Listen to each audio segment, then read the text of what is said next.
오늘 함께 나눌 말씀은 우리 사도행전 7장 우리 58절부터 8장 1절까지 말씀 함께 나누도록 하겠습니다. 그 시험 기간이기도 하고 한데 그 숫자가 많네요. 그래도 계속 많아지는 것 같아서 감사하네요. 우리 말씀 한번 3절인데요. 같이 한번 4절이죠. 같이 한번 연속으로 읽어보도록 하겠습니다. 같이 한번 힘차게 읽습니다. 시작. 성 밖으로 내치고 돌로 칠세 증인들이 옷을 벗어 사원이라 하는 청년의 발 앞에 두니라. 그들이 돌로 스데반을 치니 스데반이 부르짖어 이르되 주 예수여 내 영혼을 받으시옵소서 하고 무릎을 꿇고 크게 불러 이르되 주여 이 죄를 그들에게 돌리지 마옵소서 이만하고 자니라. 사원은 그가 죽임을 당할 마땅히 여기더라. 그날에 예루살렘에 있는 교회에 큰 박해가 있어 사도회는 다 유대와 사마리아 모든 땅으로 흩어지니라. 아멘. 우리 옆 사람 한 번 더 인사하겠습니다. 오늘도 주님이 함께 하시는 날입니다. 오늘도 주님이 함께 하시는 날입니다. 사명이 끝나지 않았습니다. 사명이 끝나지 않았습니다. 이 시간 우리 사랑하는 우리 하나님의 성호를 한번 힘차게 높여드릴 텐데요. 제가 선포하면 우리 아멘으로 한번 힘차게 화답하겠습니다. 우리 하나님은 위대하시고 능력이 많으시며 그 지혜가 무궁하십니다. 아멘. 하나님은 선하시며 그 인자하심이 영원하십니다. 아멘. 아멘. 그 하나님은 오늘도 우리를 부르시고 또한 우리를 의롭다 하시고 의로운 우리를 영화롭게 이끌어 가시는 줄 믿습니다. 아멘. 아멘. 하나님은 주의 손과 발로 우리를 부르신 줄 믿습니다. 아멘. 사명자로 부르신 줄 믿습니다. 아멘. 사명을 감당하는 우리 기독 청년들이 될지어다. 아멘. 주의 사명을 능히 감당하는 예수누리 청년교회가 될지어다. 아멘. 아멘. 아멘. 우리 청년교회는 3분기 주제이자 이번 여름 선교와 수련의 주제인 리빌드에 대해 3주간 말씀을 지금 나누고 있습니다. 첫 번째 시간에는 우리 공동체를 리빌드하자라는 이제 제목으로 우리 사랑의 공동체, 거룩한 공동체, 하나님의 임재가 있는 공동체가 되자고 함께 말씀을 나눴습니다. 한 번 더 얘기하지만 사랑이 넘치는 공동체, 할렐루야. 거룩한 공동체, 아멘. 하나님의 임재가 있는 공동체가 되기를 도전하고 축복합니다. 아멘. 그리고 지난주에는 우리의 예배에 대한 부분을 함께 나눴어요. 그래서 우리 예배가 하나님의 임재를 사모하는 예배와 예배자가 되도록, 또한 우리가 하나님 앞에서 겸손한 예배자, 내가 높아지는 예배자가 아니라 예배를 드리면 드릴수록 더 낮아지고 겸손해지는 예배자, 그런 예배자가 되며 우리가 다윗의 장막을 회복하자라고 우리 함께 말씀을 나눴습니다. 우리의 예배가 갈수록 겸손해질지어다. 아멘. 하나님의 임재가 충만한 예배가 될지어다. 아멘. 아멘. 아멘. 그리고 이제 청년교회 우리 리빌드 마지막 시간입니다. 바로 우리 사명의 리빌드를 여러분들과 함께 오늘 말씀 나누고자 합니다. 청년들과 대화를 하면서 제일 많은 대화 주제가 뭘 것 같으세요? 청년들과 대화를 할 때 제일 많이 나오는 대화 주제가 있습니다. 비전? 아니에요. 1번은 그냥 제가 할 때만 깜짝 놀라는 게 있어요. 그걸 하면, 그 주제와 대화를 하면 청년들이 시간 가는 줄, 저는 말 안 하고 자기들끼리 계속 말해요. 뭘까요? 네, 연애와 결혼입니다. 진짜 요거 나오면, 요 주제 나오면은 자던 사람도 일어나요. 지금 막 비전 얘기하고 기도 얘기하고 말씀 얘기하면 다들 가만히 있어요. 이렇게 듣기만 해요. 근데 연애 얘기하면 자기 안 그래요, 여러분? 결혼 안 할 거예요? 뭐 지금 분위기 왜 이래요, 다들? 할렐루야. 네, 네. 그래서 사명에 대한 주제 얘기 전에 다들 연애나 결혼에 대한 부분을 참 많이 얘기합니다. 생각해 보면 연애와 결혼은 좀 때가 있는 것 같아요. 그 때만 얘기를 많이 해요. 저도 만약 하면은 저희 아내를 너무 좋아하니까 제가 얘기를 많이 하겠지만 저희 부모님한테 연애를 얘기한다. 저희 지나가는 우리 권사님 장로님들한테 결혼을 얘기한다. 그럼 그분들이 막 쉬지 않고 얘기할까요? 얘기 안 할 거예요. 그러니까 이게 때라는 게 있는 것 같아요. 청년의 때 이 주제를 놓고 고민하고 대화하는 것 같습니다. 근데 사명만큼은요, 청년의 때를 넘어 내가 예수님을 믿는 순간부터 주님 앞에 서는 날까지 끊임없이 우리가 고민하고 기도하는 것이 사명입니다. 그렇게 청년교회는 연애의 사람이 아니라 사명의 사람이 되어야 될 줄 믿습니다. 잠깐 일시적인 걸 가지고 우리가 막 목숨 걸듯 얘기하는 게 아니라 영원한 것에 우리가 투자할 줄 알고 하나님의 일을 기쁘게 반응할 줄 아는 사명의 사람이 될지어다. 근데 분위기가 오늘 찬양 잘하고 다 했는데 왜 그래요? 예수 믿으세요? 할렐루야. 아멘. 네. 그러면 이제 사명이 뭔지 한번 살펴보기 원해요. 여러분, 사람들은, 크리스찬들은 일이 아니라 사명을 감당할 때 행복합니다. 다시 한번, 크리스찬들은, 사람들은 일이 아니라 사명을 감당할 때 행복합니다. 크리스찬들은 생업으로 또는 직업으로 뭔가 일을 하는 게 아니라 사명감으로 사는 사들이 크리스찬인 거예요. 최근 한 주 동안 제가 반복되는 그 신방의 주제 중에 하나가, 지체들이 얘기하는데, 그러니까 지금 월요일부터 오늘이 수요일이죠. 이 3일 동안 한 3명, 4명 정도랑 뭐 지나가던 또 길을 가던, 갑자기 저 이렇게 신방하는데 제가 그래도 제이거든요. 근데 지나가다가 저쪽에 장결자가 딱 있는 거예요. 그리고 바로 전화를 해서 차를 멈추고 그 자리에서 한참 또 만났어요. 근데 그 지체를 만났을 때나 또는 여기 우리 청년들 만났을 때 다들 각자가 가진 직업에 대한 고민을 참 많이 하더라고요. 뭐라고 하냐면, 목사님, 제가 이 일을 지금 1년 정도, 2년 정도 하는데 너무 허무합니다. 답답합니다. 공허합니다. 뭐 하는지 잘 모르겠어요. 힘들어요. 그래서 그러면서 하는 말이 뭔가 쉬고 싶다라는 얘기를 참 많이 해요.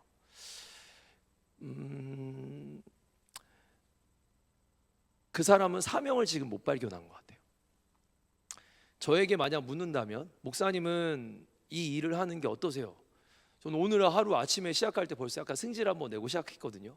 근데 하루 종일 그것 때문에 참 고민이 많았지만, 그럼에도 내가 이 길을 지금 20년 정도 달려가는데 나는 행복한가? 죽어도 나는 이 일을 포기 못할 것인가? 네, 저는 그럴 것 같아요. 저에게 이 지금 말씀 전하는 일보다 하나님을 위해서 살고 영혼을 살리는 자리에 서는 게 저는 되게 행복합니다. 한번 물어보겠습니다. 하나님의 사람들이 나를 향한 이 땅을 향한, 이 땅에 내가 살면서 내가 사명을 발견하고 살아가는 목적을 발견하고 사명을 이루어갈 때 행복한 것인데, 이제 묻는 거예요. 우리 사랑하는 청년들은 하루하루가 정말 행복하십니까? 마지못해서 일하고 계시나요? 허무하신가요? 답답하세요? 막 이런 거예요. 혹시? 나 이번 휴가 기다리시는 분 있어요? 혹시? 여러분, 오늘 하루가 엄청난, 아까 제가 선포했잖아요. 오늘 하루 엄청난 날이에요. 아직도 사명을 감당할 시간이 우리 오늘 4시간이나 남았습니다. 되게 행복한 날인데 어떠세요? 여러분, 한번 고민해 보세요. 나는 마지못해서 생업이에요. 이거 안 하면 죽어요. 목사님, 돈 못 벌어요. 여러분, 돈에 미치신 거예요? 아니잖아요. 여러분, 뭐가 여러분의 인생을 끌고 가고 있습니까? 정말 사명을 품고 그 순간들이 행복하십니까? 그럼 사랑하는 청년들, 알겠지만, 여러분이 다 알 내용이지만 제가 한 번만 잠깐 짚고 넘어갈 내용이 하나 있어요. 뭐냐면, 일과 사명의 차이가 무엇일까요? 일과 사명의 차이. 제가 아주 간단하게 한번 정리를 해봤어요. 이거를 너무 어렵게, 막 사람들이 무슨 철학자, 신학자들은 되게 어렵게 말하던데 그러지 말고 아주 단순하게, 일은 나를 위해 하는 거예요. 일은 나를 위해 하는 거예요. 사명은 주를 위해 하는 겁니다. 사명의 원어가, 사명이라는 원어가 보내심을 받다라는 뜻이에요. 그러니까 하나님이 보내신 거고, 주를 위해 사는 게 사명인 거고요. 나를 위해 사는 건 일인 거예요. 여러분, 오늘 일을 하면서 하루를 보내셨나요? 사명 따라 하루를 사셨나요? 내 만족을 일하면서, 내 만족을 위해 일하면서, 아무거나 하면서 혹시 여기 혹시 하나님의 영광을 위해 살았다라고 뻥치시는 분은 계신가요? 돈 되는 일이라면 무조건 해대면서 아무 때나 하나님의 영광이라고 논하진 않으시나요? 제가 한번 사명을 한번 다시 한번 좀 정의를 단순하게, 저는 이렇게 신앙이나 신학은 어렵지 않아요. 단순한데 사명이 뭔지 한번 이렇게 정의를 한번 내려봤어요. 한번 띄워주시겠어요? 사명이란 하나님의 꿈을 품고 하나님의 영광을 위해서 하나님의 방식대로 살아가는 겁니다. 아멘. 하나님의 꿈에, 나에게 하나님의 꿈을 맡기셨어요. 오늘도 나에게 주어진 일이 혹시나 길거리에서 쓰레기 줍는 일이라면, 이렇게 찢어진 그릇을 줍는 일이라면, 이거 주우면서, 저는 주우면서 이걸 하나님을 위해서 해요. 그리고 막 욕하면서 막 저주하면서 난 왜 내 인생이 이거야 이러지 않고 감사하면서 이 일을 감당해요. 여러분, 이게 사명이에요. 사명이 어렵지 않은데 오늘 하루를 원망하면서 힘들어하면서 나는 왜 인생이 꼬일까? 나는 왜 인생이 이 모양일까? 나는 왜 돈이 없을까? 나는 왜 이럴까? 나는 왜 여러분, 행복하지 않은 건, 주님은 우리를 행복하게 창조하셨고 우리를 구원하셨지만 내가 그렇게 안 사는 거예요. 주님이 안 살게 하시는 게 아니라 내가 주님을 거부하는 거예요.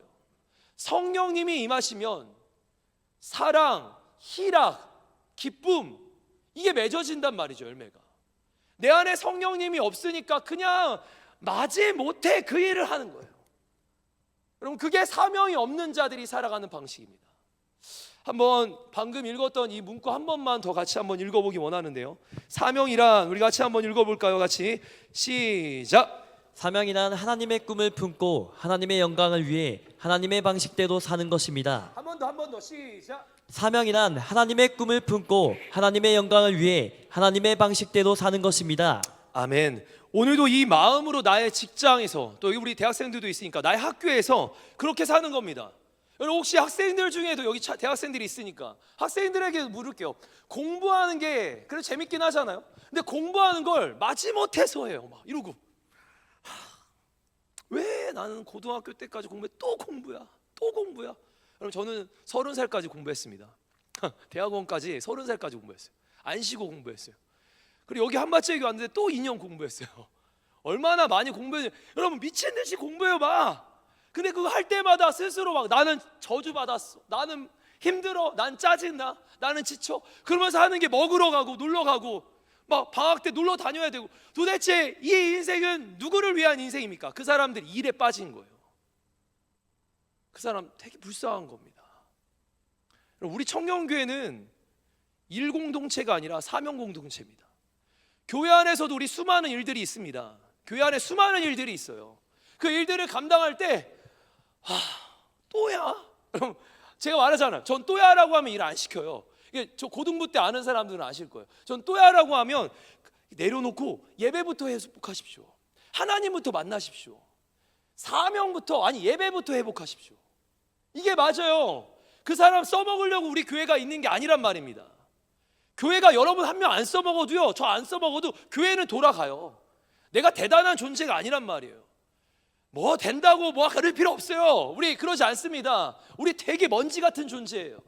근데 이런 나에게 사명을 주셔서 쓰임 받는 것이 영광이고, 이런 내가 하나님의 나라와 교회를 위해 써주셔서 감사한 거지. 아멘. 그래서 기쁨으로 그 일을 감당하는 겁니다. 아멘. 교회는 그런 공동체예요. 오늘도 이 마음으로 나의 직장, 나의 학교에서, 나의 일상에서 그렇게 살아간다면 당신은 사명자입니다.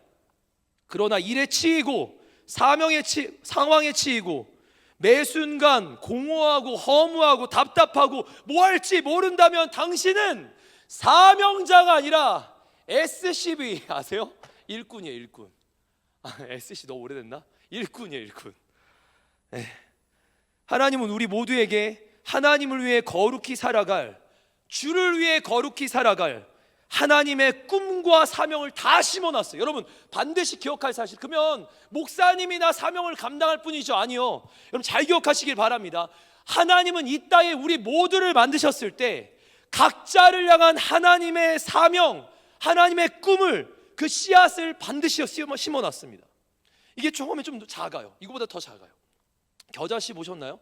겨자씨가 여기 새끼손가락 손톱보다 작아요. 아주 작은데 이 씨앗을 심겨놨는데, 심겨놓은 것은 공평한데 누군가는요, 그 씨가 딱 싹이 딱 트고 꺼지는 사람이 있고, 누군가는 그게 싹이 조금 자라서 요만한 가지가 되는 사람이 있고, 누군가는 자라서 그게 작은 묘목이 되는 사람이 있고, 누군가는 그게 자라서 영적인 거목이 되는 사람이 있는 거예요. 어떤 사람은 이 작은 씨앗을 심었는데 여기에 하나님의 말씀이라는 양분을 먹이고, 여기에 기도를 하면서 하나님의 은혜의 빗줄기를 먹이고, 여기에다가 성령의 빛을 비추면서 영적인 거목이 되는 사람이 있고, 어떤 사람은 씨는 똑같이 줬는데 이걸 가지고 숨기면서 씨앗 갓 싹 트거나 아니면 씨앗 그대로 살아가는 사람이 있습니다. 사랑하는 청년들에게 도전하고 싶습니다. 하나님은 우리에게 하나님의 꿈을 심어 놓으셨습니다. 하나님의 꿈을 심어 놓으셨습니다. 아멘. 그냥 하루하루를 사는 게 아니에요. 만약에 하나님이 우리를 너무 사랑하면 우리 바로 천국 데려가셔야 돼요. 근데 우리를 통한 뭔가 계획이 있고 사명이 있기 때문에 오늘 우리는 천국에 가지 않고 이 땅에 남아있는 겁니다. 그럼 그 사명을 모른다면 그 사람은 지금 하나님의 뜻에서 벗어나 있는 거예요. 여러분, 우리에게 꿈이 있습니다. 하나님의 꿈이라는 씨앗이 있습니다. 할렐루야. 아멘. 우리 한번 옆 사람에게 한번 이렇게 도전하고 축복해 주죠. 당신에게는 하나님의 꿈이 심겨져 있습니다. 시작. 당신에게는 하나님의 꿈이 심겨져 있습니다. 앞뒤 사람에게도 한번 하겠습니다. 당신에게는 하나님의 사명의 씨앗이 심겨져 있습니다. 시작. 당신에게는 하나님의 사명의 씨앗이 심겨져 있습니다. 아멘, 아멘. 그럼 이제 이런 질문을 한번 해봐야 될 것 같아요. 이 얼마나 놀라운 일이에요. 여러분, 제가 그냥 일당의 작은 씨앗이 아니라 하나님의 씨앗이 심겨졌는데 이거는 영적인 거목이 될 씨앗이에요. 할렐루야. 아멘. 영적인 거목이 될 씨앗이 내 안에 있는데, 그럼 이제 한번 이렇게 질문해야 되겠어요. 과연 나는 이 꿈과 사명의 씨앗을 품을 만한 자격이 있는가? 나는 이 꿈, 이 비전, 이 사명의 씨앗을 내 안에 담을 만한 자격이 있는가? 아니, 우리 청년교회는 이 하나님의 거룩한 사명의 씨앗을 담을 만한 그릇인가? 생각해보면 여기 어떤 사람은 아마 신앙생활 처음 하는 사람일 것 같아요. 어떤 사람은 네, 맞아요 목사님, 저 맞습니다, 그렇게 생각할 텐데, 한번 잘 들어보세요. 과거에 저는 아브라함, 믿음의 조상 아브라함, 선교의 대왕 바울, 예수님을 그렇게 고백하고 무리를 걸었던 우리 대단한 형님 베드로, 그 위대한 하나님의 종들을 묵상하면서 그들의 삶을 막 본받아야 된다고 묵상하고 막 설교했던 저입니다. 여러분, 바울과 같이, 베드로와 같이, 모세와 같이, 아브라함처럼 살아야 합니다. 근데 제가 나이를 좀 먹은 것 같아요. 10년 정도 말씀을 보고 전하면서 요즘 한 작년부터 이상해지기 시작했어요. 성경을 보면 볼수록요, 하나님의 위대한 종들이 위대하게 보이지가 않는 거예요. 제가 거만한 게 아니라 그들이 아무것도 아닌 사람이라는 게 느껴지는 거예요. 하나님의 위대한 종들은 태어날 때부터 대단하지 않았습니다. 그들이 처음부터 하나님의 꿈을 담을 만한 그릇으로 태어나지 않았습니다. 꿈을 담을 만한 자격은 없었습니다. 오히려 하나님이 하나님의 꿈을 담도록, 하나님의 사명을 담을 수 있도록 그들을 빚어가시더라고요. 처음부터 대단한 그릇은 아무도 없었고 그들을 하나씩 하나씩 만들어 가는데 하나님의 작품이더라고요.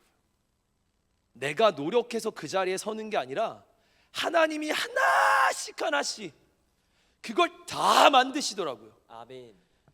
하나님이 만드신 것, 하나님이 만들고 계신 것, 그게 우리라는 겁니다.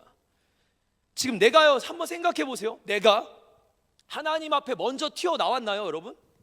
내가 하나님 믿습니다 먼저 튀어나왔나? 하나님 저를 부르셨나요? 여러분, 신앙생활 처음 하는 애들은 자기가 하나님 앞에 이렇게 기도했으니까, 내가 이렇게 부르짖었으니까, 아직도 기도와 말씀을 강조하는 사람들 중에 그렇게 말하는 사람, 내가 기도하니까, 내가 말씀 보니까, 아니에요 여러분. 뭐 기도와 말씀이요, 그게 아니라 하나님의 은혜인 겁니다.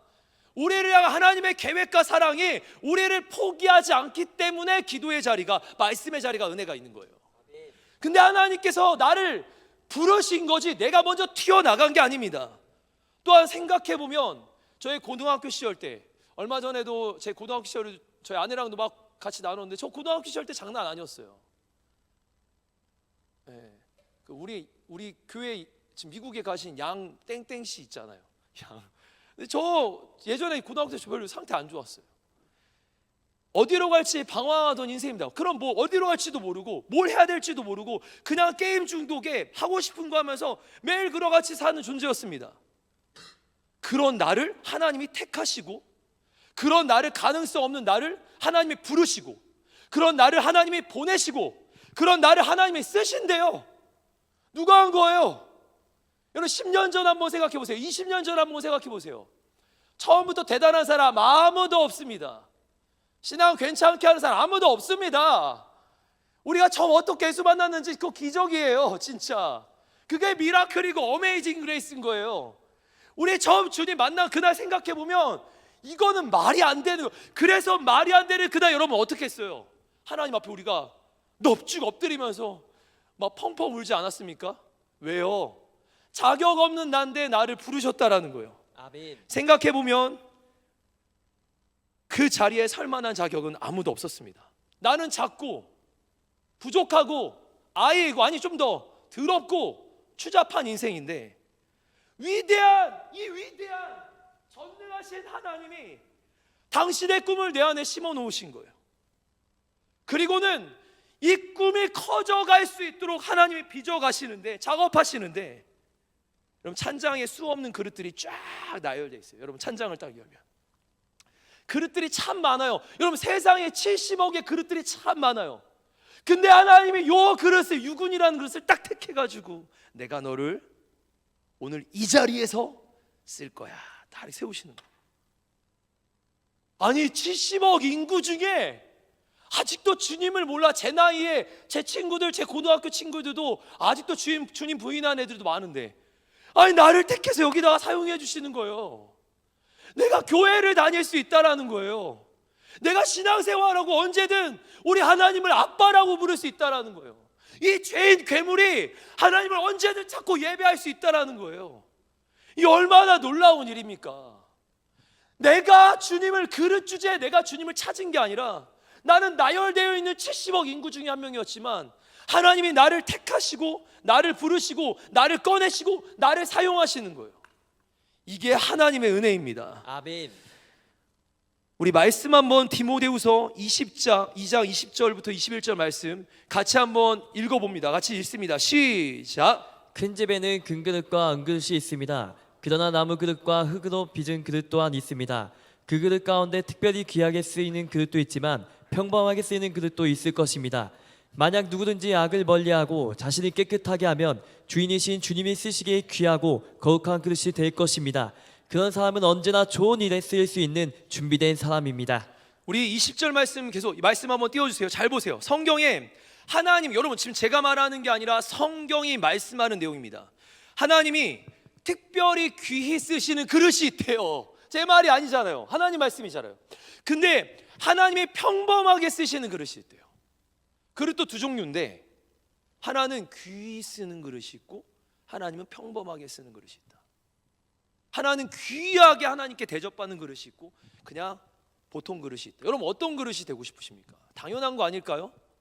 당연한 거. 성경이 말한 하나님은 공평하신 분이 아니에요. 여러분 성경 말씀대로 보잔 말이에요. 귀히 쓰는 그릇이 있고 평범하게 쓰는 그릇이 있는데 이 차이는 잘 보십시오. 말씀 계속 보면 21절에 만약 누구든지 무슨 말인지 알아요? 모두에게 얘기하는 거예요. 모두에게 기회를 줄 건데 악을 멀리하고 자신을 깨끗하게 하면 귀한 그릇이 될 거야. 악을 멀리하고 자신을 깨끗하게 하면 귀한 그릇이 될 거야. 반대로 악을 가까이하고 악습을 가까이하고 악한 습관을 가지고 있고 자신을 깨끗하게 지키지 못하면 평범하거나 쓰임받지 못한다는 거예요. 성경에 수없는 성적인 얘기도 많이 합니다. 여러분 강단에서 정확하게 얘기해야 될 건 얘기하는 거예요. 성적인 것도 여러분 구별돼야 합니다. 내 인생에 술, 담배 담고 있는 분들이 있다면 구별하셔야 합니다. 누구든 그 사람들 예배에 나올 수 있지만 그거 하는 시간 동안 나의 인생은 소멸되고 있는 거예요. 사명의 시간이 깎아먹히고 있는 거예요. 나의 물질이 허무하게 쓰여지는 거예요. 뿐만 아닙니다. 내가 뭐 이거 있잖아. 가장 요즘에 악한 건 가장 악한 거. 요게 이제 마귀가 요즘에 요걸로 일한다고 하더라고요. 요걸로. 무서워요. 이 마귀의 도구, 하나님의 도구가 되긴 되게 어려운. 여기 한 번만 쇼츠 보러 1분짜리 쇼츠 보는데 2시간씩 보는 사람이 있어요. 쇼츠 2시간은 뭡니까? 여기 없어요? 저 고등부나 중등부 많다고 하던데 쇼츠 2시간 뭐예요? 이거 보면 눈이 안 떼죠. 여러분 그 시간에 내 사명의 시간이 날아가는 거예요. 하나님을 위해 깨끗하게 거룩하게 구별할 나의 인생이 날아가는 거예요. 그럼 지켜내야 합니다. 지켜내는 자들이 하나님이 귀히 특별히 쓰시는 그릇이 되고, 지키지 못할 때 평범하거나 쓰임받지 못한다고 성경이 말합니다. 성경의 하나님은 분명히 구별돼야 함을 얘기하고 있습니다. 우리 구별됩시다. 아멘. 거룩합시다. 아멘. 깨끗하기를 도전합니다. 아멘. 하나님 우리를 깨끗하게 하소서. 아멘. 아멘. 아멘. 리비들 기간 동안 지금 사도행전 말씀을 계속 살펴보는데요, 우리가 첫 번째도 두 번째도 그리고 오늘도 사도행전 말씀을 계속 보고 있는데, 이 사도행전의 주제는 뭐냐면 바로 성령과 그분의 역사하심입니다. 성령님과 그분의 역사하심이 바로 사도행전의 이야기예요. 그럼 사도행전의 이 전체 28장의 내용을 딱 여는 키가 하나 있어요. 바로 뭐냐면 사도행전 1장 8절인데 우리 말씀 한번 힘차게 한번 선포해 보도록 하겠습니다. 같이 한번 읽습니다. 시작. 오직 성령이 너희에게 임하시면 너희가 권능을 받고 예루살렘과 온 유대와 사마리아와 땅 끝까지 이르러 내 증인이 되리라 하시니라. 아멘. 아멘. 지금 예수님께서 승천하시면서 뭐라고 하시냐면 마지막 순간에 이런 약속을 하시는데, 내가 너희에게 성령님을 보내줄 거야. 근데 여기서 중요한 건 성령님을이 아니라 오직 성령님이에요. 할렐루야. 성령님이 그냥 성령님이야. 오직 성령님. 그러니까 우리가 이 땅을 살 때 사명을 감당하려면 이 전제가 반드시 필요한 거예요. 오직 성령님이 너희에게 임하시면 너희가 사명에 합당한 권능을 받고 예루살렘과 온 유대와 사마리아 땅끝까지 내 증인이 되리라. 다른 말로 사명자가 되리라. 여러분 성령님인데 오직 성령님입니다. 성령을 통해 우리는 권능을 받고 땅끝까지의 증인이 됩니다. 사명의 자리에 선다라는 거예요. 다시 한번 설명해요. 여러분 중요한 문구니까 성령님이 임하시면 증인이 되고, 성령님이 임하시면 사명자가 되고, 성령님이 임하시면 사명 공동체가 되는 거예요. 그러니까 오늘 우리 교회에, 오늘 우리 청년교회, 우리 인생에 다른 게 필요한 게 아니라 프로그램과 시스템이 필요한 게 아니라 성령님이 필요합니다. 그래서 우리 첫 주에도 우리가 어떤 공동체가 되느냐를 얘기할 때 하나님의 임재가 있는 공동체, 성령님이 임하신 공동체가 돼야 되는 거고, 우리의 예배 때 우리가 뭘 바라야 되냐? 하나님의 임재가 있는 예배, 성령님이 운행하시는 예배가 되기를 원하는 거고, 아멘. 이 사명의 스타트는 뭐냐면 성령님이 임하실 때 사명이 세워지는 겁니다. 아멘. 예수님의 제자들에게 성령님이 임하시자 초대교회는 놀라운 부흥의 역사가 일어납니다. 예배가 살아납니다. 할렐루야. 아멘. 성령님이 임하시자 기도가 살아납니다. 아멘. 아멘. 여러분 기도가 안 살아나는 건 그 사람의 인생에 지금 불이 안 붙은 거예요. 성령의 불이 붙어야 되는 거예요. 일상의 복음의 역사도 일어나는 게 바로 초대교회의 역사였습니다. 그렇게 영혼이 살아나고 세워지고 막 교회가 예배가 막 살아나는 게 초대교회의 역사인데, 한 사건이 발생합니다. 우리 사도행전 6장 우리 1절부터 7절 말씀인데 우리 같이 한번 쉬운 성경 버전이죠. 같이 한번 읽어보겠습니다. 시작. 날이 갈수록 제자들의 수는 늘어만 갔습니다. 그 무렵에 그리스도를 사용하는 유대인들이 히브리어를 사용하는 유대인들에게 불평을 늘어놓았습니다. 그것은 히브리어를 사용하는 본토 유대인들이 매일 음식을 나누어 줄 때 그리스도 유대인 과부들에게 관심을 쏟지 않아 그들이 배급을 제대로 받지 못했기 자, 때문입니다. 1절 계속 이렇게 말씀 띄워놓고요. 1절 말씀을 보니까 초대교회가 계속 부흥해요. 맞죠? 갈수록 제자들의 수가, 여러분 그냥 교회에 왔다 갔다 하는 숫자가 아니라 제자들의 수가 많아졌다라는 건 중요한 표현이에요. 제자들의 수가 많아집니다. 그리고 그 무렵 교회 안에 분명히 부흥하고 있는데, 교회가 커지고 있는데 문제가 생겼어요. 어떤 문제입니까? 그리스어를 하는 공동체 유대인들이, 또한 헬라어를 히브리어를 하는 유대인들이 지금 갈등 구조가 생긴 거예요. 음식 배분 문제로 갈등 구조가 생긴 겁니다. 그러자 그들이 불평을 막 늘어놓습니다.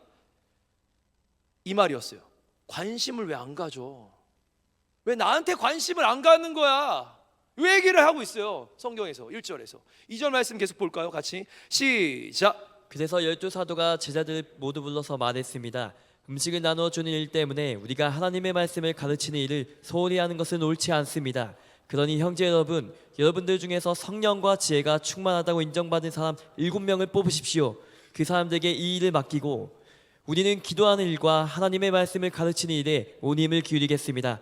모든 사람이 이 말을 좋다고 생각해서 믿음이 좋고 성령이 충만한 스데반을 비롯하여 빌립과 브로고로와 니가드로와 디몬과 바네나와 유대인으로 개종한 안디옥 사람 니골라를 뽑았습니다.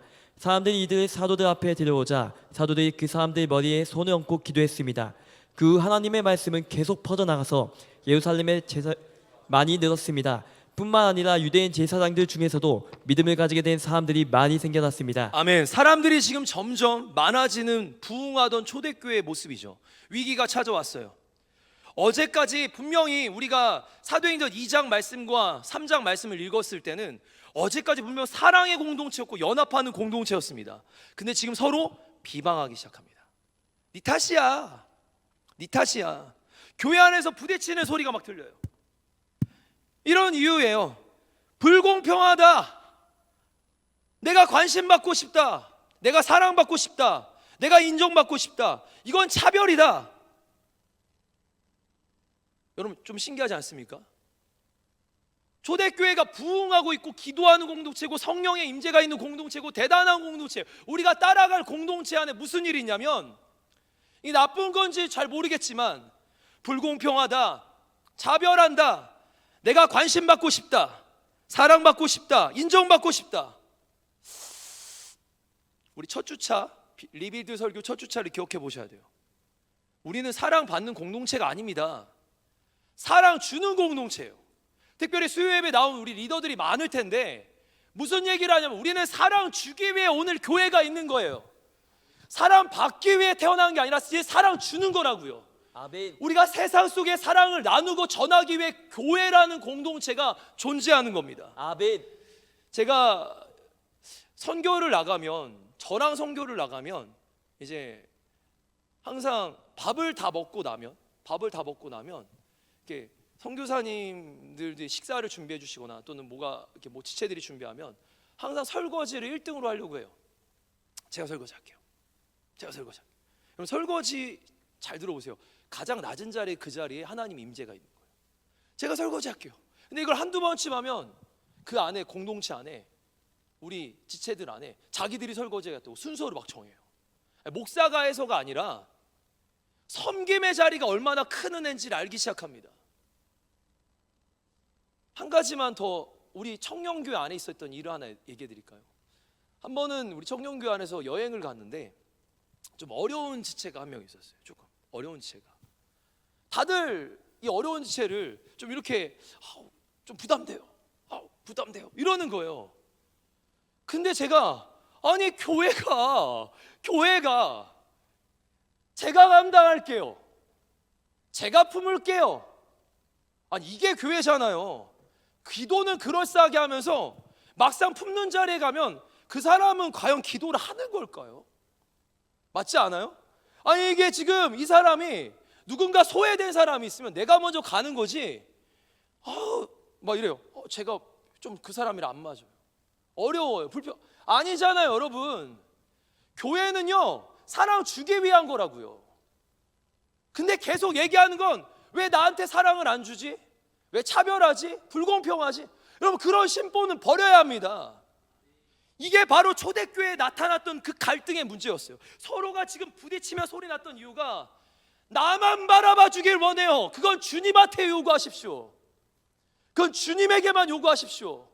우리는 지금 사랑 주는 사명을 감당하기도 너무 바쁩니다. 살려야 될 것들이 너무나 많은데, 살려야 될 것들이 세상에 너무나 많은데 주의 이름 예자도 모르고 예수님의 예자도 모르고 죽어가는 수없는 영혼들이 있는데 우리 지금 어디를 향하는 거예요? 계속 내면만을 향하는 거예요. 여러분 이게 얼마나 위험한 건지를 오늘 성경을 통해 볼 건데 한번 볼까요? 하나님으로부터 받은 사랑을 더 주고자 했다면 문제가 없었을 텐데 받고자 하니까 문제가 생기기 시작합니다. 일단 한번 하나님 말씀부터 한번 봐보죠. 에베소서 3장 17절부터 19절인데 같이 한번 읽어보겠습니다. 여러분, 이 말씀은 우리한테 진짜 필요한 말씀이에요. 한번 같이 한번 읽어보겠습니다. 시작. 믿음으로 말미암아 그리스도께서 너희 마음에 계시게 하셨고 너희가 사랑 가운데서 뿌리가 박히고 터가 굳어져서 능히 모든 성도와 함께 지식이 넘치는 그리스도의 사랑을 알고 사랑 안에 뿌리를 내렸고 거기에 터가 굳어지면 뭐가 열매 맺을까요? 사랑이 열매 맺는 거예요. 능히 모든 성도와 함께 지식이 넘치는 그리스도의 사랑을 더 많이 알게 되는 거예요. 그 너비와 깊이와 높이와 그 깊이가 너비와 길이와 높이와 깊이가 어떠함을 깨달아 하나님의 모든 것에 충만하신 것으로 너희에게 뭐가 충만한 걸까요? 사랑이 충만한 거예요. 하나님의 터 위에, 사랑의 터 위에 우리가 제대로 박히면 사랑이 계속 뿜어져 나오는 게 그리스도인이라는 거예요. 그럼 지금 내가 어디에 심겨져 있는지는 지금 내 삶을 보면 잘 압니다. 내가 제대로 심겨져 있으면 사랑이 계속 나와서 사랑의 열매가 맺혀지는 거고, 내가 지금 심겨져 있는 데가 메마른 세상에 심겨져 있으면, 그 사람 인생에 심겨져 있으면 계속 갈급한 거야. 왜 이럴까? 맞아요. 그 지금 세상에 심겨져 있는 거예요. 다행히 초대교회 안에 그런 일이 있을 때 성령님의 지혜로 초대교회는 7 집사를 세웁니다. 그리고 역할을 구분해요. 행정적인 것과 나눠주는 역할들을 7 집사가 감당하고, 나머지 사역자들은 공동체가 커질수록 말씀과 기도에 집중하고 전무합니다. 그러자 우리 말씀 아까 띄워줬던 말씀인데 위로 올라가서요, 마지막 7절 말씀 한번 다시 한번 보여주실래요? 7절. 네, 잘 보세요. 그러자 이렇게 7 집사를 세우자 7절에 뭐가 나오냐면 하나님의 말씀이 더 힘있게 계속 퍼져나갑니다. 사역자는요, 말씀 전하는 자리에 있으면 돼요. 할렐루야. 아멘. 우리 사역자들 말씀 전하는 자리에 있으면 됩니다. 말씀으로 양육하고 세워가는 거예요. 아멘. 말씀만 따라와 주시길 바랍니다. 아멘. 다른 거를 원하지 마세요. 말씀으로 승부 걸겠습니다. 우리도 사역자들도 말씀과 기도에 전무하겠습니다. 우리 안에 사랑으로 세워지도록 우리 다 같이 노력하면 우리가 더 이 일에 집중하는 거예요. 사역자들에게 기도와 말씀의 시간을 제공해 줘야 되는 거예요. 그러자 어떤 일이 벌어집니까? 예루살렘에서 제자의 수가 더 많이 늘어날 뿐만 아니라 이번엔 유대인 제사장들도 믿음을 가지고 주님 앞에 나옵니다. 부흥의 궤도에 다시 들어섭니다. 어마어마한 일이었어요. 이제 문제예요. 그랬는데 7 집사를 6장에서 그렇게 세웠는데 7장에 넘어갔더니 스데반 집사님이 순교를 하지 않나, 8장에 넘어갔더니 교회가 흩어지고 박살나기 시작합니다. 내부의 갈등이 이젠 외부의 공격으로 이어지기 시작합니다. 여기서 잠깐, 우리 사랑하는 청년교회 여러분, 역사를 이끌어 가시는 분은 누구십니까? 역사를 누가 이끌어 가시죠? 역사 누가 이끌어 가시죠? 하나님. 할렐루야. 아멘. 역사를 누가 이끌어 가신다고요? 하나님. 하나님. 그렇다면 박해도 핍박도 누구의 손 안에 있다? 하나님, 주님 손 안에 있어요. 욥의 이야기를 생각해 보십시오. 구약의 욥, 그의 고난도 하나님 손 안에 있었어요. 이스라엘 백성들이 애굽에 노예되었던 그 시기, 출애굽기에 나오는 그 시기 430년, 그 역사는 누가? 하나님 손 안에 있었어요. 이스라엘 백성들이 포로로 끌려가서, 남유다가 포로로 끌려가서 70여 년의 시간을 보낼 동안 그 시기는 누구의 손 안에 있었다? 하나님 손 안에. 모든 역사가 하나님 손 안에 있습니다.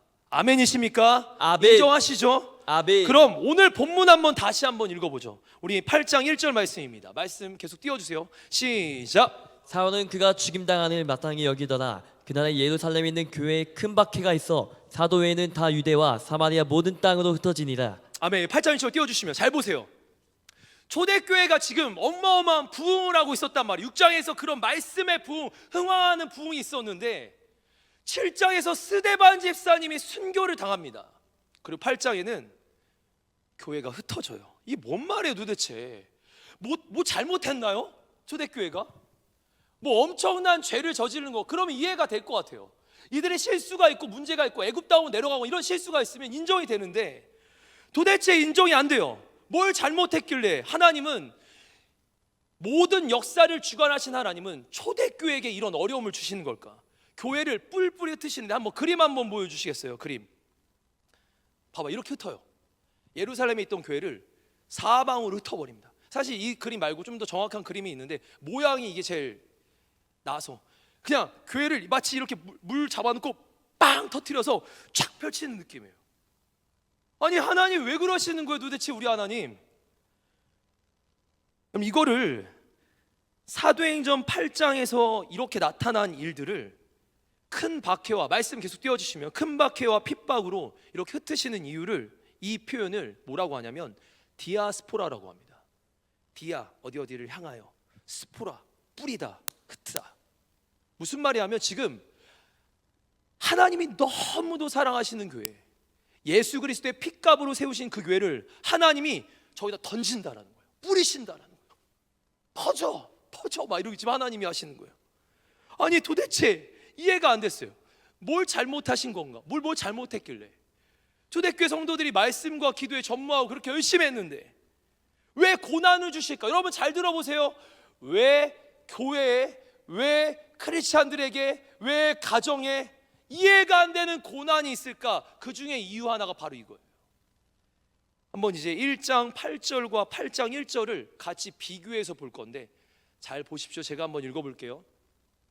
오직 성령이 너희에게 임하시면 너희가 권능을 받고, 지금 여기 이 때가 어디 있냐면 예루살렘에 있을 때요. 예루살렘에 있는데 온 유대와 사마리아와 땅끝까지 이르러 내 증인이 되리라. 이게 약속의 말씀이고 이 약속이 이루어지도록 성령님이 아까 임하셨어요. 근데 8장 1절로 넘어왔더니 사울은, 그가 바울 사도를 얘기하죠. 그가 죽임을 당함을, 스데반 집사님이 죽임을 당함을 마땅히 여기더라. 그날의 예루살렘과 예루살렘에 있는 교회에 큰 박해가 있어. 사도 외에는 유대와 사마리아와 모든 땅으로 흩어지니라.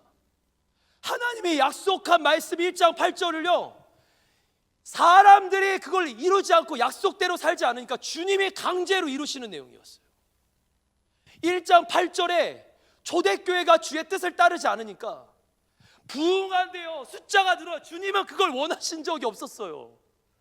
이렇게 모여서 이렇게 많이 예배드린 걸 원하는 게 아니라 바로 8장 1절처럼 흩어지기를 원하셨는데 이걸 감당하지 않은 겁니다. 성령님이 임하시면 땅끝까지 증인되라고 분명히 명령하셨어요. 땅끝으로 나가야 되는 건데, 땅끝으로 나가야 되는 건데, 땅끝에 가야 되는데, 복음을 전해야 되는데 주님의 명령에도 불구하고 예루살렘에 콕 박혀 있는 거예요. 혹시 요즘에 신앙생활이 뜨뜻미지근한 사람이 있어요? 그 사람들 지금 빨리 교회 밖에 나와서 전도해 보십시오. 딱 3시간만 전도해 보십시오. 내 영적인 수준을 다 알 겁니다. 지나가는 불신자 한 명 살리지 못하는 나의 영적 현주소를 그냥 파악할 겁니다. 내 안에 위대한 생명이 있고 성령의 불이 있고 권능을 받았는데 살리지 못하는 건 내 안에 성령이 역사하시지 않는 것을 스스로 증명할 겁니다. 예루살렘에 왜 머물러 있는 거예요 도대체? 왜 그 자리를 지키고 있는 겁니까? 사도들도 그랬어요. 목사들과 우리 사역자들도 그랬단 말이에요. 예루살렘을 떠나지 않는 겁니다. 그리스도인들이 세상 속에 들어가 빛과 소금으로 살아야 할 텐데 편안을 추구하고 안정을 추구하고, 편안하고 안정을 추구할 수 있어요? 있어요. 편안하고 안정했더니 그들이 뭐 하냐면 고이기 시작해요. 물이 고이니까 썩기 시작해요. 썩으니까 냄새가 나는데 그리스도의 향기가 아니라 악취가 나기 시작하는 거예요. 분명히 하나님은 우리를 하나님의 아름다운 형상을 따라 지었는데 우리가 도대체 어디서부터 꼬였는지. 여러분 제가 이러는 거예요. 오늘요 갑자기 설교 자리에 나와서 여러분 지금 복음 전도지를 주고 드릴 테니까 우리 전도하러 나갑시다. 오늘 수요 예배는 전도 대체입니다 하면은 아마 반은 집으로 갈걸요. 반은 집으로 갈걸요. 아 난 못해, 오늘 힘들어, 하루 종일 난 오늘 시험 기간이어서 공부했어, 나는 하루 종일 일했어. 봐봐요, 뭐 예배 왜 필요한 거야? 도대체 예배가 왜 필요해? 초대교회가 예배 그렇게 잘 드리는데 하나님이 박살낸다니까요. 그들이 뭐 잘못한 게 없었어요. 복음을 위해 살고 그들이 순교하고 순교의 씨앗이 맺어지는데 하나님은 흩기 시작하는데 헌신하는 자리, 예수 전하는 자리, 사명의 자리, 그 자리를 놓치는 거예요. 그러자 하나님은 외부로부터 핍박이라는 방법을 동원하신 겁니다. 이거는 우리 성경의 역사 속에 사사기서나 기타 그 이후에 분열 왕국 시대의 역사를 보면 하나님은 주변 나라들을 통해서 공격을 하세요. 정신을 못 차릴 때마다 주변 나라들을 통해 계속 공격해요. 성경의 사사기에서 뭐라고 하냐면 2장 3절은 같은데 13절인가 3절에 가시를 동원해서 널 찌르고 있대. 계속 정신을 차리도록. 왜냐면 가만 놔두면 정신을 못 차리니까 계속 찌른대요. 여러분, 우리한테 지금 아마 그러실지 몰라요. 지금 우리를 계속 압박하실 거예요. 여러분, 지금 신앙생활 하는데 행복하지 않고 뭔가 감사가 넘쳐나지 않으면 그 사람은 빨리 길거리 나가야 됩니다. 그게 안 되니까 제가 선교지 가자라는 거예요. 선교지 가면 막 회복이 돼. 알잖아요. 그거 알잖아요. 그 말도 안 되는. 가서 전해보면 헌신해. 여러분, 은혜 받는 게 아니라 은혜 다 받았어요. 우리는 예수 그리스도를 통해 어마무시한 은혜를 다 받았는데 성경만 보면 그 은혜가 우리한테 있는데 그게 문제가 아니라 이제 은혜를 흘려보내야 될 나의 역할이, 제자의 역할이 막혀지니까 거기서 병들기 시작하는 거예요. 물은 막아놓고 저수지는 채워나는데 이게 지금 터지기 시작하는 거예요. 정리해보면 그날의 큰 핍박과 박해는 죄를 지어서가 아니었습니다. 8장 1절의 큰 핍박과 박해는 죄를 지어서가 아니었어요. 그들이 성령 충만하지 않아서도 아니었어요. 권능이 없어서도 아니었습니다. 말씀의 힘이 있었습니다. 오로지 하나, 사명을 잃어버린 겁니다. 오로지 하나, 사명을 잃어버린 거예요. 사명을 살지 않자 인생의 고난이 찾아온 겁니다. 사명대로 살지 않자 방황하기 시작하는 거예요. 누군가 묻습니다, 저에게. 아니요, 여러분에게 제가 물어볼게요. 제가 그냥 여기 표현상 설교문에 써놓은 대로 너 왜 사니? 물었어요. 여러분, 왜 사는 거예요? 그게 사명인데 왜 살아요, 여러분? 우리 집에 왜 하니? 너는 왜 사니? 질문 한번 해볼게요. 네. 여러분, 왜 사세요? 그리스도인답게 얘기하죠. 우리 주일 예배 아니잖아요. 우리 여기 지금 다 기도하시는 분들이잖아요. 왜 사세요? 난 왜 살고 있는 거예요? 난 왜 숨 쉬고 있는 거예요? 나는 왜 존재하는 겁니까? 사는 이유가 뭐예요, 도대체? 혹시 여기 당당하게 얘기하실 수 있는 분?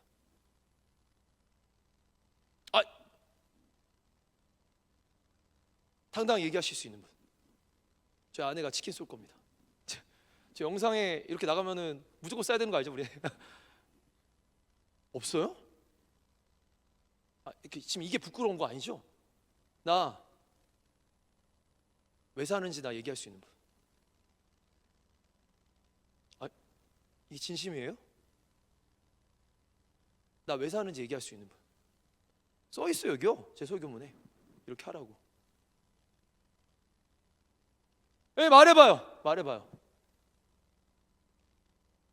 더 크게 말해야지. 내 사명을 말하는데. 본인의 사명 맞아요? 네? 노력 중이에요. 사모님, 길거리 한복판에서 내가 왜 사는지를 증명할 수 없으면 그 사람은 사명자입니까? 여러분, 내가 왜 사냐고요? 왜? 나 왜 존재야? 나 오늘 왜 숨 쉬고 있고, 나는 왜 그 직장에 갔고, 나는 왜 그 학교에 갔고, 나는 오늘 왜 돈을 벌고, 나는 오늘 뭘 먹고 마시고 무얼 입고 왜 그렇게 사냔 말이에요. 이유가 뭐냐고요? 그냥 흘러가는 대로 사는 거요? 이게 진짜 불쌍한 거라고. 이게 어디로 가는지 모르고 똥물로 들어가면 어떻게 될 줄 알고. 우리 왜 사냐고요, 도대체? 어디로 흘러가는지 알고 살아야죠. 잘못된 길하면 역류해야죠. 우리가 가는 길이 명확해야죠. 나의 달려갈 길, 주 예수께 받은 그 사명, 하나님의 복음을 증언하는 일을 마치려 하면은 나의 생명도 조금도 누가 싫어해도 무슨 얘기를 듣더라도 나는 조금도 부끄러워하지 않고 전하겠습니다. 우리 안에 이거 명확해야죠. 사명자들 아닙니까? 일하는 사람이 아니라 사명자들이에요. 아멘. 주님의 꿈을 품고 주님의 영광을 위해서 주님의 방식대로 사는 사명자들입니다. 아멘. 아마 이 이야기를 제가 사도 바울에게 물을게요. 그분이 제가 한 얘기 원래 원조인데, 바울 사도님, 당신은 왜 삽니까? 그러자 바울 사도가 이렇게 얘기합니다. 사도행전 20장. 내가 달려갈 길과 주 예수께 받은 사명. 여러분 잘 기억하세요. 사명은 어디서 시작하냐면 내가 잘하는 거에서 찾는 게 아니라 도대체 어디서 그런 이상한 소리를 세상에 어떤 목사들이 하는지 모르겠지만 잘하는 게 아니라 성경에 이렇게 나옵니다. 내가 달려갈 길과 주 예수께 받은 사명. 아멘. 사명은 예수께로 시작하는 거예요. 아멘.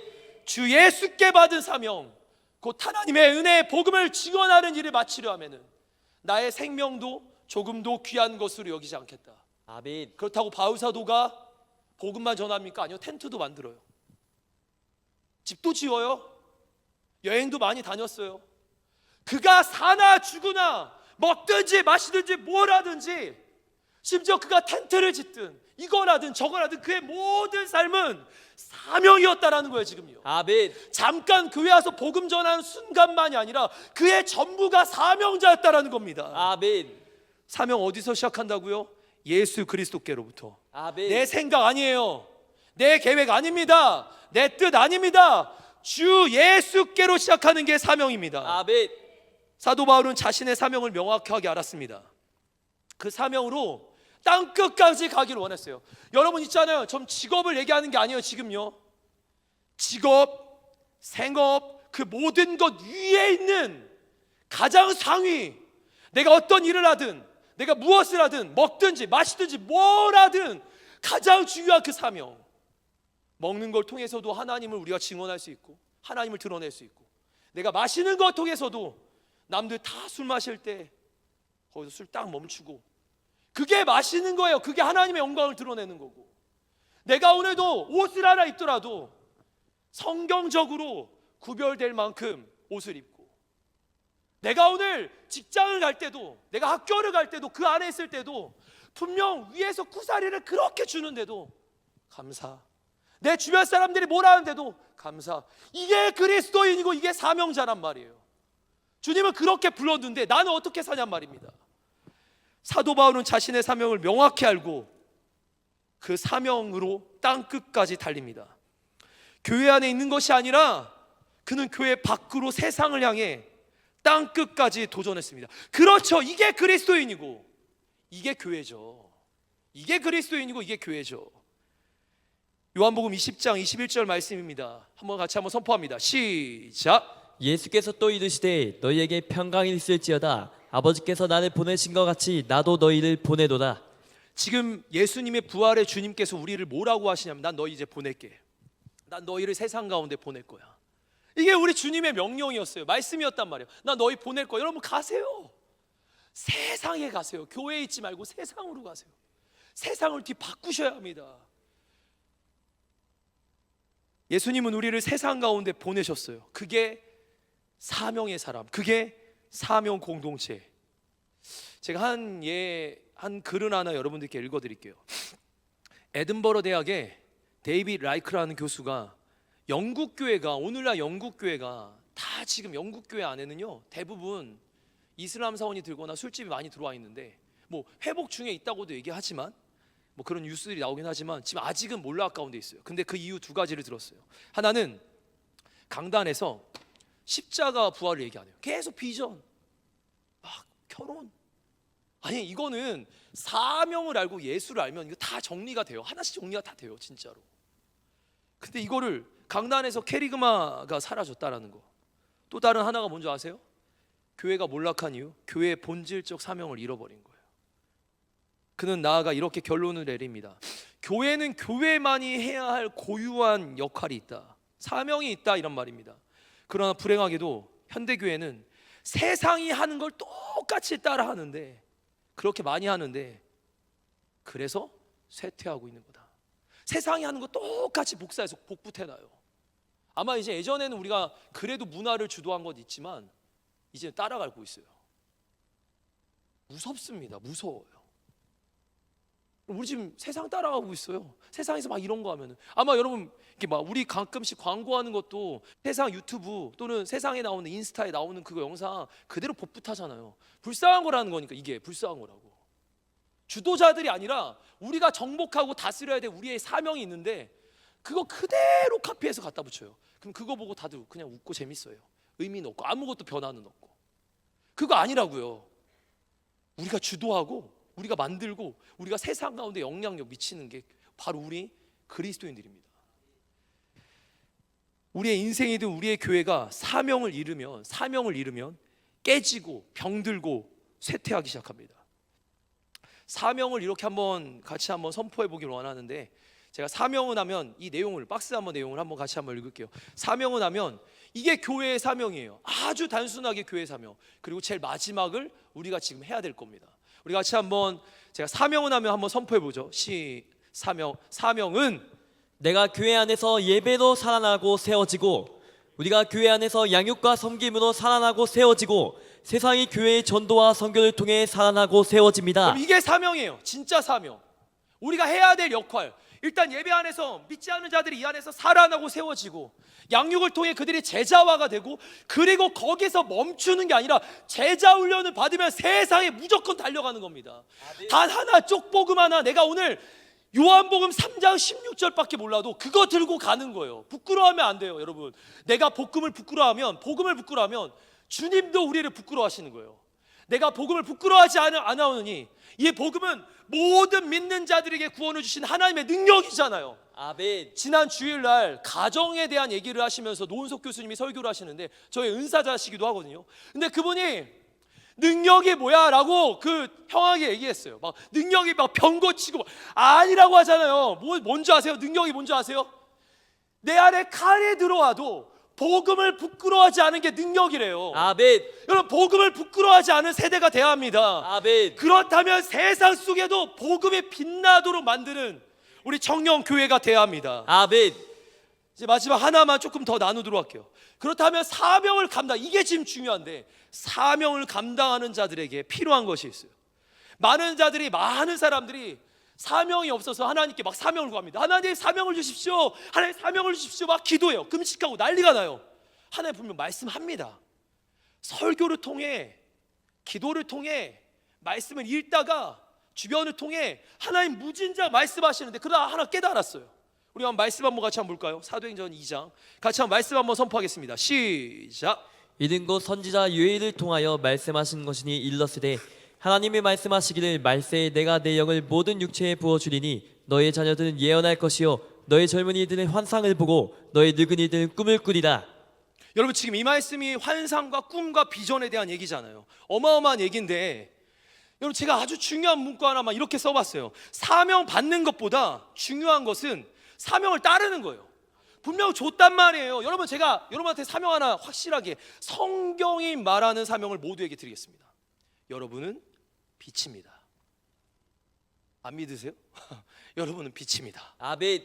여러분, 세상을 비출 빛입니다. 아멘. 어둠을 몰아낼 빛의 사자들입니다. 아멘. 우리 아까 찬양하던데 어둠을 몰아낼 빛의 사자들입니다. 그렇다면 내가 그 사명을 안다면, 말씀을 통해 알았다면, 제자가 돼야 된다는 거 알았다면, 우리에게 그 다음 필요한 게 뭡니까?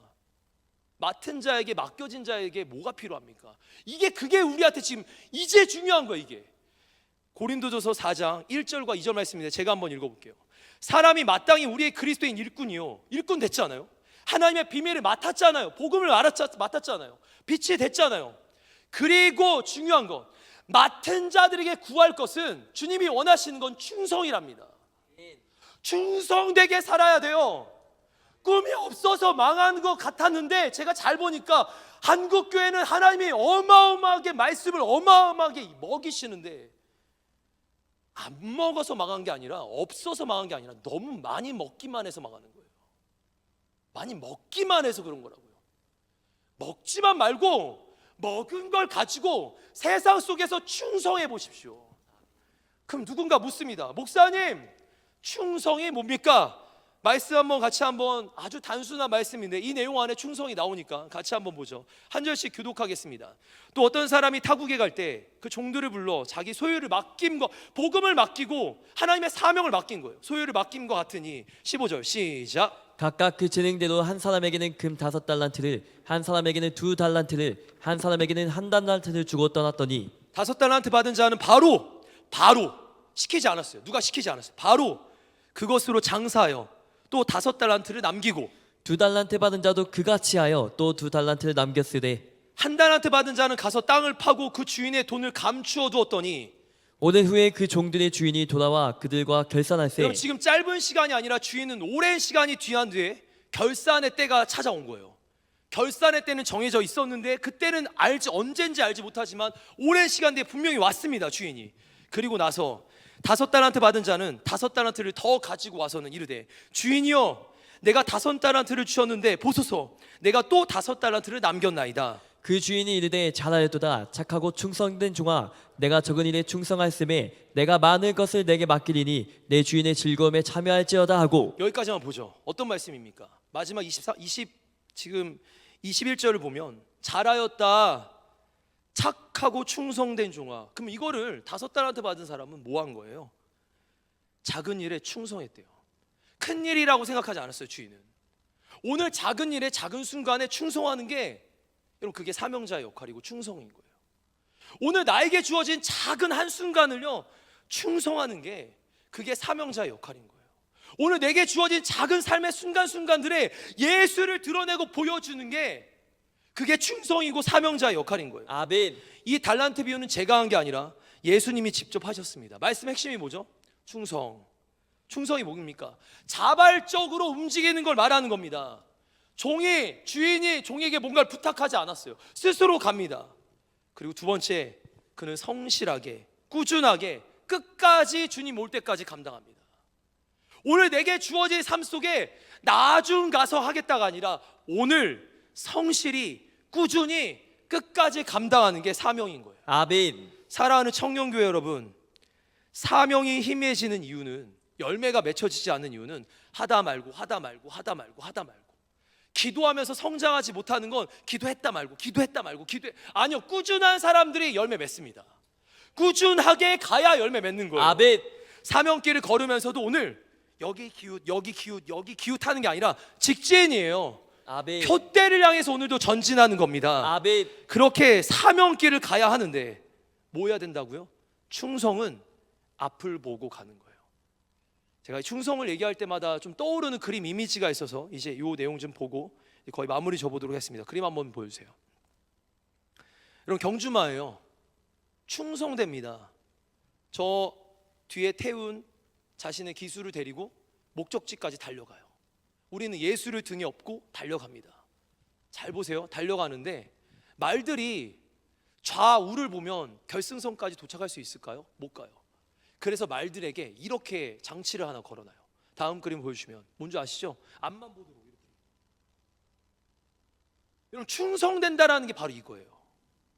내가 오늘 사명을 감당하려면 좌우를 봐서 아니고 이렇게 보고 가야 됩니다. 이렇게만. 아니, 성경에 다 믿음의 사람들을 쭉 한번 봐보세요. 다 흔들어 보세요. 여기 나온 믿음의 사람들이 좌우를 봤는지. 목적지가 있으면 마치 벳세메스로 가는 소처럼 그냥 우직하게 가는 사람들이 사명을 감당하는 거예요. 뒤에서 소리가 들려요. 어린 소들의 소리가 들려요. 어미의 소는 뒤돌아보고 싶지만 오늘 나에게 주어진 사명이 앞이기 때문에 달려갑니다. 여러분, 쉽지 않습니다, 이 길이.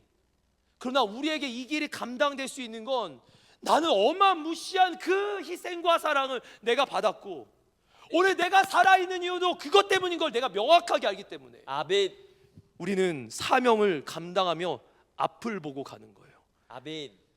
사명의 사람은 좌우가 아니라 앞에 계신 그리스도를 향해 달려갑니다. 매일 한 걸음씩, 지금도, 오늘도, 지금 이 순간도 여기서 큰 일이 아니라 작은 일부터 충성하며 갑니다. 오늘 여기서 지금 바로 큰 일이 아니라 작은 일부터 충성하면서 가는 게 사명자들이에요. 마태복음 25장 23절 마지막 말씀인데요, 우리 반주자들과 또 나와주세요. 사역자들 같이 한번 선포합니다. 시작. 주 이르되 잘하였도다. 착하고 충성된 종아, 내가 적은 일에 충성하였음에 내가 많은 것을 내게 맡기리니 내 주인의 즐거움에 참여할지어다 하고. 그렇게 주님의 인정을 받습니다. 종이에요. 종. 아들이 아니라 종이에요. 종인데도 인정을 받아요. 뭔지 아세요? 착하고 충성됐더니, 사명을 감당했더니 인정을 받습니다. 기억하시길 바랍니다. 종은 주님의 뜻을 알고 주님의 뜻보다 앞서지 않고 주님의 뜻대로 사는 게 종의 사명입니다. 우리가 예배와 양육에 많은 에너지를 쏟고 있어요. 진짜 청년교회가 예배와 양육에 많은 에너지를 쏟습니다. 근데 고심해 봤어요. 우리 전도 잘하고 있는 건가? 영혼을 정말 살리고 있는 건가?